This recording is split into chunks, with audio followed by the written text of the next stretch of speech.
నమస్తే ఓం గం గణపతయే నమః స్వర్ణలక్ష్మి నమస్తే అస్తు పరబ్రహ్మ స్వరూపిణి రాజ్యం దేహి ధనం దేహి సర్వకామాంచ దేహి మే.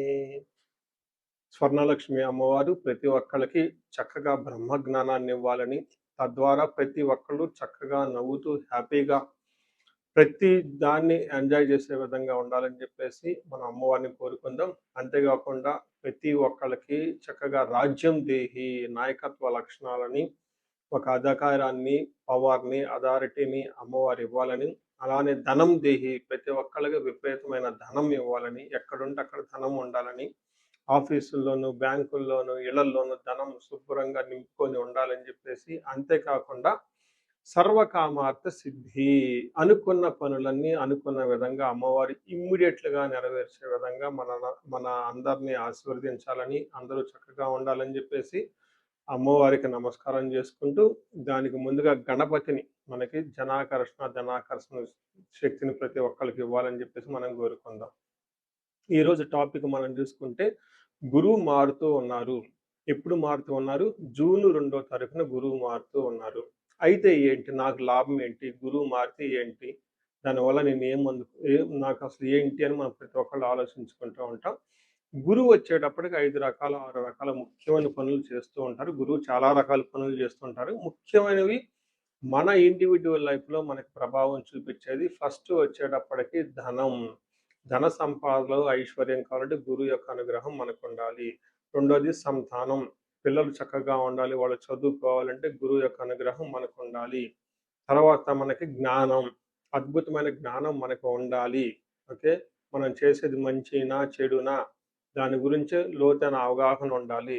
మనం చదువుకున్న జ్ఞానం మనకు ఉపయోగపడాలంటే గురువు యొక్క కృప మనకుండాలి. అంతేకాకుండా ధర్మచింతన.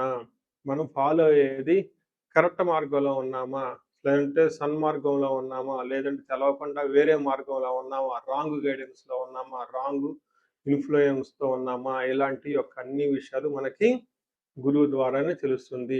ధర్మచింతన అంటారు. అంతేకాకుండా దైవభక్తి, టీచింగ్ ఇలా రకరకాల విషయాల్లో బంగారం, జ్యువెలరీ మనకెలా ఉంటుంది? ఏంటి? ఇలా ముఖ్యమైన యొక్క అంశాలు ప్రతి ఒక్కళ్ళ జీవితంలో గురువు మారటం ద్వారా మనకు ప్రభావితం చేయబోతూ ఉంటుంది.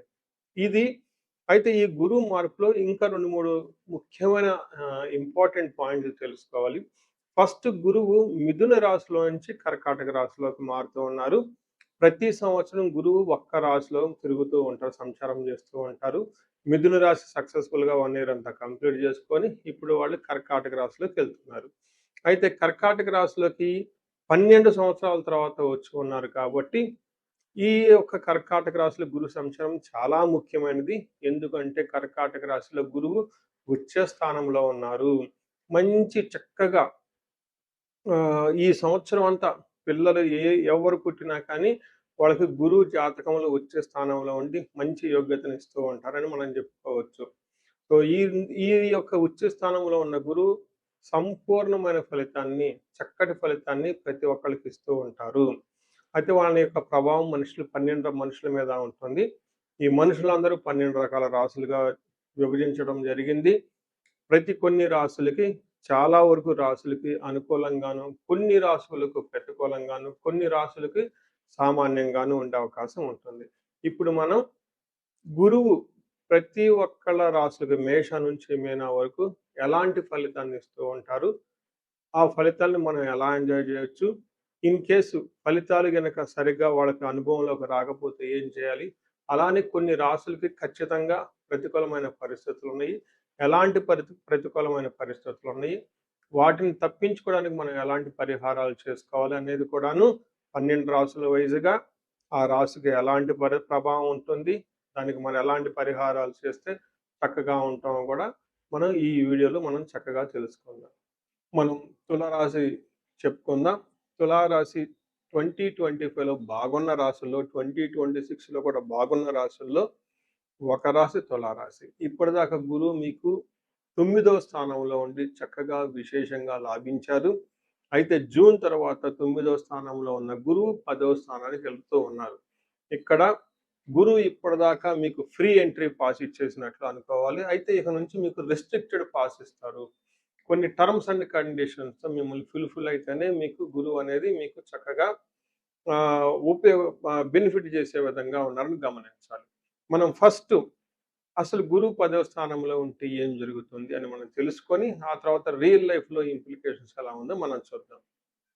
మనకు సంస్కృతంలో మహర్షులు ఏం చెప్తారంటే, ధాన్యనాశ, ధనచ్ఛేదః, వృధా సంచారణం, భయం, స్వజనర్దైవ స్వజనైర్ స్వ స్వజనైర్దూషణం చైవ దశమస్తే యథా గురుః అని చెప్తారు.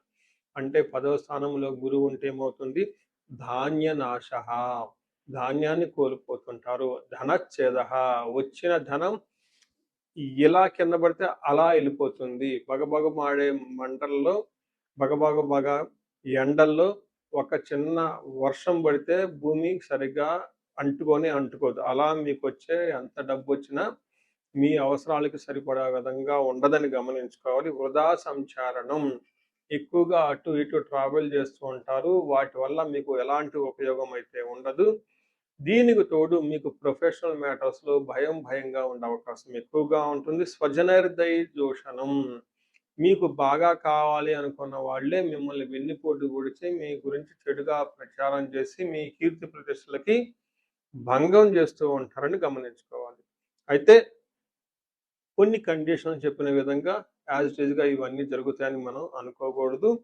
వాళ్ళ యొక్క జన్మ జాతకాన్ని బట్టి కూడా మనం చూసుకోవాలి. వాళ్ళ యొక్క దశలు, అంతర్దశలు బాగుంటే ఇవి అంత ఎక్కువగా ప్రభావం చూపించవు.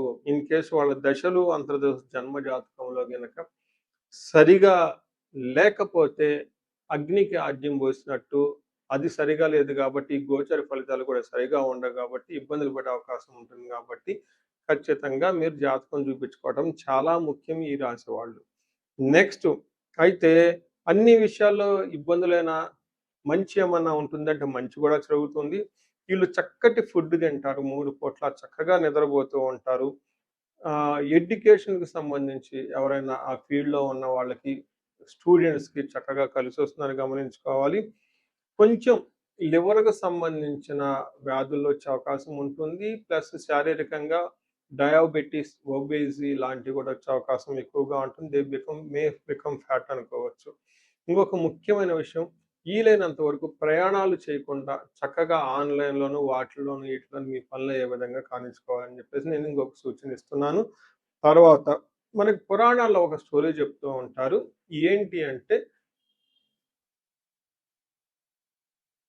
ఏంటి అంటే శివుడు బ్రహ్మహత్య పాతానికి గురి అయ్యి ఆ యొక్క పాతకాన్ని తొలగించుకోవటం కోసం కాశీ పురవీధుల్లో తిరుగుతూ భిక్షమెత్తుకునేవాడు. ఆ టైంలో కైలాస పర్వతాన్ని వదిలిపెట్టి ఇది చేయటం జరిగింది. ఆ శివునికి 10వ స్థానంలో గురువు ఉండటం వల్ల ఇలా జరిగింది అని చెప్పేసి కొన్నిసార్లు కొన్ని పురాణ గ్రంథాలు వివరించడం జరిగింది. సో ఈ ప్రకారంగా కొంచెం మీరు అనవసరంగా సంచారం చేయటం, ట్రావెల్ చేయటం అవాయిడ్ చేయాలని చెప్పేసి నేను కోరుతున్నాను. అయితే జాతకం చూపించుకోవటం మీ రాశి వాళ్ళకి చాలా ముఖ్యమని చెప్పేసి గమనించాలి. సో చూశారు కదా! గురువు ఈ రాశి వాళ్ళకి ఎలాంటి అనుకూల, ప్రతికూలాలు తీసుకొనొస్తున్నారు, ఫలితాలు తీసుకొనొస్తున్నారు, అనుభవంలోకి రాబోతున్నాయో ఈ జూన్ నుంచి 2027 జూన్ వరకు, 2026 జూన్ నుంచి 2027 జూన్ వరకు ఎలాంటి ఫలితాలున్నారో మనం తెలుసుకుందాం. అయితే గురువు యొక్క అనుకూల ప్రభావం మన మీద ఉండటానికి మనం కొన్ని రకాల పరిహారాలను ఖచ్చితంగా చేసుకోవాల్సి ఉంటుంది. ఒకటి, గురువుకి సంపూర్ణ శాంతి పూజలు చేసుకోవాలి. సంపూర్ణ శాంతి పూజలు అంటే ఏంటి? చాలా మందికి అవగాహన ఉండదు. గురు గ్రహానికి మన శాస్త్రాల్లో, గ్రంథాల్లో ఏదైనా గనక ఒక గ్రహం మనకి సరిగా అనుకూలించకపోతే ఆ గుర ఆ యొక్క గ్రహం యొక్క మనం ప్రతికూల పరిస్థితుల నుంచి అనుకూలంగా మార్చుకునే ప్రక్రియ ఉంటుంది. దీనికి పరిహారాలు అంటారు. మనకి శాస్త్రాల్లో ఏ విధంగా చెప్పారంటే గురువుకి జప సంఖ్య 16,000 సార్లు చేయాల్సి ఉంటుంది. అధిదేవత, ప్రత్యధి దేవత ఇంకొక 3,000, 2,000 సార్లు చేయాల్సి ఉంటుంది. సుమారుగా గురుగ్రహానికి ఇటు అటుగా ఒక 20,000 సార్లు జపం చేయాల్సి ఉంటుంది. అలానే గురుగ్రహానికి తర్పణం చేయాల్సి ఉంటుంది. గురుగ్రహానికి దానం చేయవలసి ఉంటుంది. గురుగ్రహానికి హోమం చేయవలసి ఉంటుంది. ఇలా ఈ 4 రకాల ప్రక్రియలను ఎవరైతే చేస్తారో గురుగ్రహ సంపూర్ణ శాంతి పూజలు అంటారు. అయితే ఇండివిడ్యువల్‌గా వాళ్ళు చేసుకోవటం కష్టం కాబట్టి సద్బ్రాహ్మణుల్ని, దేవాలయాల్లో ఉన్న పండితుల్ని, లేకుంటే గురువు యొక్క మంత్రాన్ని తీసుకొని వాళ్ళు కొన్ని లక్షల సార్లు, వేల సార్లు ఉపాసన చేసి చక్కగా సాధన చేసిన వాళ్ళ దగ్గరికెళితే ఆ మంత్రం వాళ్ళ ద్వారా సిద్ధించి గురువు యొక్క అనుగ్రహం మీకు అనుకూలంగా ఉంటుంది. ఇది కాకుండా గురువుకి సంబంధించిన దేవాలయాలు అంటే మేధా దక్షిణామూర్తి కానివ్వండి, లేదంటే హయగ్రీవ సంబంధించిన దేవాలయాలు చక్కగా విజిట్ చేయటం చాలా మంచిది. ఇంకా ముఖ్యంగా గురు గ్రహం యొక్క శాంతికి మీరు ఆశ్రమాలు చక్కగా విజిట్ చేయొచ్చు. భగవద్గీత, పురాణాలు, వేదాలు, వేదాంతాలు ఇలా యాన్షియంట్ స్క్రిప్చర్స్ పురాతనమైన గ్రంథాలను తెలుసుకొని అర్థం చేసుకుంటే చాలా బాగుంటుంది. గురుగ్రహ శాంతి గురించి ఇంకొకటి ముఖ్యమైనదంటే మీకు చదువు చెప్పిన గురువుల్ని వాళ్ళ దగ్గర ఆశీర్వాదం తీసుకోవడం చాలా ఇంపార్టెంట్. సాధువుల్ని, తర్వాత మీ ఇంటికి ఎప్పటినుంచో అనాదిగా ఉన్న పురోహితులు, బ్రాహ్మణులు వాళ్ళు మీకు మంచి చెడు చెబుతుంటారు. అలాంటి వాళ్ళని మీరు సత్కరించటం, గౌరవించటం, వాళ్ళకి దక్షిణలు ఇవ్వటం ఇవన్నీ చేస్తే గురువు యొక్క గురు గ్రహం యొక్క అనుకూలం మీకు అనుకూలంగా ఉంటుంది. అంతేకాకుండా గురువు యొక్క అనుకూలమైన పరిస్థితులకి మీరు గురువులకు సంబంధించిన దత్త చరిత్ర చదువుకోవటం ఇంకా చాలా బాగుంటుంది. ఇంకా మీరు ఆశ్రమాలలో గనక కొన్ని రోజులు గనక టైం స్పెండ్ చేయగలిగితే అక్కడ యోగా చేయటం, మెడిటేషన్ చేయటం ఇవన్నీ చేస్తూ ఉంటే గురుగ్రహం యొక్క బలం పెరిగి ఇప్పటిదాకా మనం చెప్పుకున్న పరిస్థితుల్ని చక్కగా ఇంకా మంచి అద్భుతమైన రిజల్ట్ వచ్చే అవకాశం ఉంటుంది. ఇన్ కేసు ప్రతికూలమైన పరిస్థితులు ఉన్నా కానీ ఆ ప్రతికూలమైన పరిస్థితులను అధిగమించి చక్కగా లైఫ్ అంతా ముందుకెళ్ళటానికి అంత అవకాశం ఉంటుంది. ఈ సంవత్సరం ఈ గురువు యొక్క కర్కాటక రాశిలో ఉన్నంత వరకు 12 రాశుల వారికి చక్కగా అష్టైశ్వర్యాలు కలగాలని, భోగభాగ్యాలు కలగాలని చెప్పేసి చక్కగా ఉండాలని చెప్పేసి నేను కోరుకుంటున్నాను. నమస్తే.